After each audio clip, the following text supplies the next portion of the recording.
Right now, your retirement is being protected by a shield you probably never think about.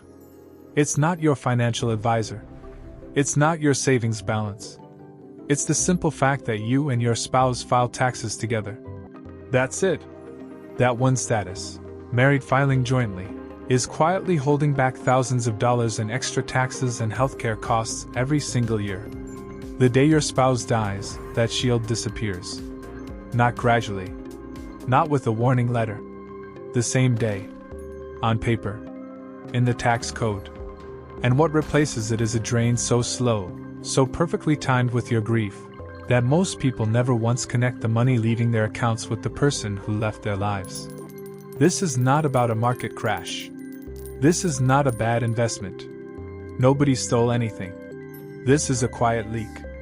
And by the time most people find it, it's been running for years. Margaret was 68 when her husband passed. She didn't fall apart, and that's important, because this story isn't about someone who stopped paying attention. Margaret had always been the careful one. She kept the folders. She labeled the statements. She tracked their retirement accounts for years with the kind of quiet diligence most people only pretend to have. When David died in February, she grieved. She cried. She sat in the house alone in a way she hadn't experienced in 40 years. But she kept the bills paid. She kept the withdrawals the same. She kept the system running the way the two of them had always run it together. She thought that was enough. She thought keeping things the same was the same as keeping things safe. That March, she sat at the kitchen table on a gray morning, coffee going cold in the mug she'd been carrying for an hour without drinking, and pulled out the same tax folder she organized every year. Same income. Same pension. Same IRA withdrawals. Same Social Security. She'd arranged everything in the same order David liked. Same. Everything looked the same. But something underneath the surface had already changed. And the change wasn't waiting for her to catch up. Her tax preparer was a man named Frank. She trusted Frank for 15 years. Frank was steady, calm, and patient in the way that made her feel like she wasn't being judged for asking the same question twice. When she handed him the folder that April, Frank went quiet in a way that was different from usual. He typed. He paused. He scrolled back up. He typed again. Then he turned the screen toward her. "Margaret," he said, "this year we're filing you as single." She nodded. "Because David's gone." "Right. And that changes a few things." She heard. A few things. And pictured a small adjustment. A couple $100. The kind of number that stings briefly and then settles. What did "a few things" actually mean? Here's where I want you to stay with me. Because what Frank was about to show her was the first layer of the drain, the one that looks manageable on its own, right up until you see what's hiding behind it. The standard deduction that Margaret and David had claimed together for years. The number that had quietly shielded a substantial portion of their income from taxation. That number had just been cut nearly in half. Not trimmed. Not reduced by a percentage. Cut in half. As a married couple filing jointly, they protected over $35,000 of income from the IRS each year. As a single filer, Margaret now protected just over $18,000. She hadn't earned more. She hadn't opened a new account. She hadn't done anything different. David just wasn't there anymore. And the tax code responded in the only language it knows. That's roughly $17,000 more of her retirement income now sitting fully exposed. Which meant thousands more in taxes owed, on income that was actually smaller than the year before. Frank walked her through the bracket compression next. As a married couple, their income didn't hit the 22% federal bracket until they crossed about $105,000. Filing single, Margaret crossed into 22% territory at just over $50,000 of taxable income. Same income stream. Narrower bracket. Higher rate. Frank called it filing status compression. Margaret called it something less polite. The bill that came back wasn't devastating in isolation. It was about $3,000 more than they'd paid the year before, on income that had actually dropped because David's smaller Social Security check was gone. The couple had been collecting around $42,000 combined from Social Security. Now she kept only the larger of the two, about $28,000. A $14,000 reduction in annual income, and her tax bill went up. That number wasn't a rounding error. But the deduction and the bracket, those are just where the drain begins. 3 months after sitting with Frank, Margaret pulled an envelope from her mailbox on a Tuesday afternoon. Medicare logo on the front. She'd been getting these for years. Routine. She almost tucked it in the stack without opening it. She didn't. Inside was her new Part B premium notice. She read the number once. Looked out the window at the neighbor's yard. Read it again. Her premium had jumped by nearly $100 a month. Same body. Same doctor. Same plan. Same pharmacy. 100 more every single month for identical coverage. Because a formula she'd never heard of had quietly run her numbers and decided she now owed more. The formula is called IRS, Income-Related Monthly Adjustment Amount. It sounds technical because it's designed to. What it actually does is look at your income and your filing status, and charge you more for Medicare if those two numbers cross a threshold. Here's the part that makes people's faces change when they hear it. As a married couple, you're shielded from the first IRS surcharge tier up to a combined income of around $218,000. Most middle-class retired couples never come close to that number. They live comfortably below it and never see the surcharge at all. As a single filer, that same threshold drops to $109,000. Margaret's modified adjusted gross income, drawing from the same accounts, the same pension, the same investments, had been sitting comfortably below the married threshold. As a single filer, she was now above it. Medicare responded as if she'd gotten a raise. She hadn't gotten a raise. She'd gotten a funeral. She called her daughter that evening. Tried to explain it. Her daughter said, "Mom, just go back to Frank. He'll fix it." Frank couldn't fix it. And this is the part that tends to take the air out of the room. There was no error to correct. No form to amend.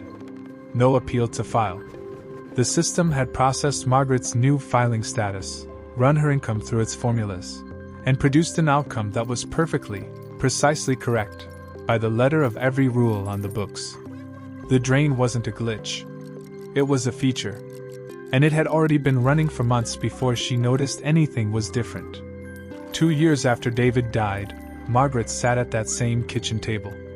Same cup. Same lamp. The folder in front of her was heavier now. More pages, more complexity, more forms she didn't recognize. Her IRA had grown quietly while David was alive. They'd never needed to touch most of it.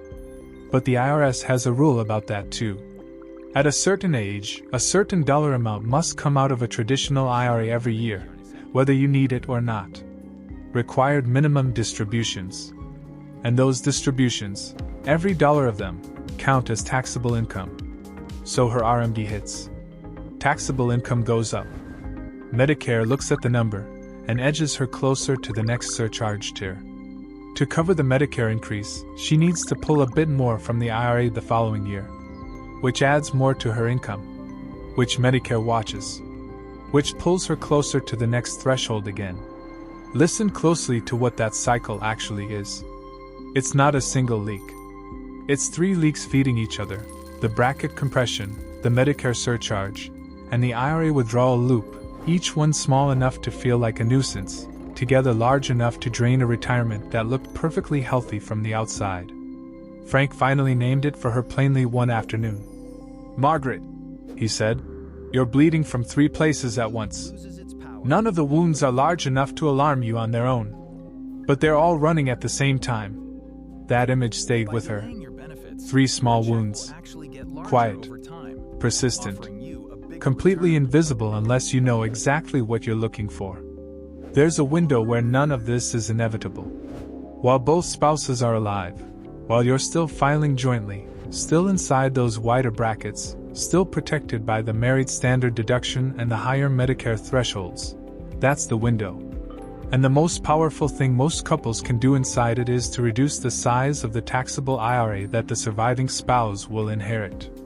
Converting portions of a traditional IRA into a Roth IRA while married costs money now. You pay tax on the conversion, but you pay it at the married rate, inside the wider bracket, at the moment in your financial life when the math is still tilted in your favor. A Roth IRA, once converted, doesn't generate required minimum distributions. The surviving spouse isn't forced to pull taxable income out each year to satisfy a government schedule. The withdrawal loop, the one that fed back into Medicare, that fed back into the bracket, that loop quietly loses its power. It's not a free move, but it's a move made at the right price. The same logic applies to Social Security timing. Most couples know that delaying benefits past 62 increases the monthly amount. What fewer people think about is what that delay does for the survivor. The larger check, the one that stays when the smaller one disappears, is permanently larger for every year it was delayed before claiming. The surviving spouse's income doesn't fall as far. The Medicare threshold damage is softer. The bracket compression has less income to compress. Every year of delay is a layer of protection built into the future, for a version of life that most people don't want to think about. The window isn't labeled. It doesn't come with an expiration date stamped on the calendar. It's open while your spouse is alive, and it closes the day they're not. And what if the window is already closed? What if you're already on the other side of it, already filing single, already watching the numbers shift in directions that don't make sense on paper? There are still moves. Not magic. Not a correction for what's already passed. But real, structural adjustments that can slow the drain and sometimes stop the feedback loop entirely. A planner who understands widow's tax planning, not just general retirement planning, but specifically the surviving spouse scenario, can map out a withdrawal strategy designed to keep modified AGI below the next Medicare threshold rather than drifting above it year after year. Spreading IRA distributions across multiple smaller years rather than one large withdrawal can prevent a single tax season from triggering a surcharge that persists for 2 years into the future. Tax loss harvesting, using investments that have declined in value to offset taxable gains, can quietly trim the income number that Medicare and the IRS watch most closely. None of these feel like rescues. They feel like maintenance. That's the point. The mistake most people make after losing a spouse isn't emotional. It's structural. They assume the financial picture is now fixed, set, established, unchangeable. They keep the same withdrawal habits, the same investment allocation, the same everything. But the rules just changed. And when the rules change, the strategy has to change with them. Staying the same, in a new tax environment, is its own kind of decision. Margaret found a planner in her 3rd year of the cycle. By then, her rough estimate of the excess costs, the extra taxes, the elevated Medicare premiums, the unnecessary IRA withdrawals she'd made trying to plug the gap, had climbed past $30,000. $30,000. Not from a crash. Not from fraud. Not from a decision that looked reckless at the time.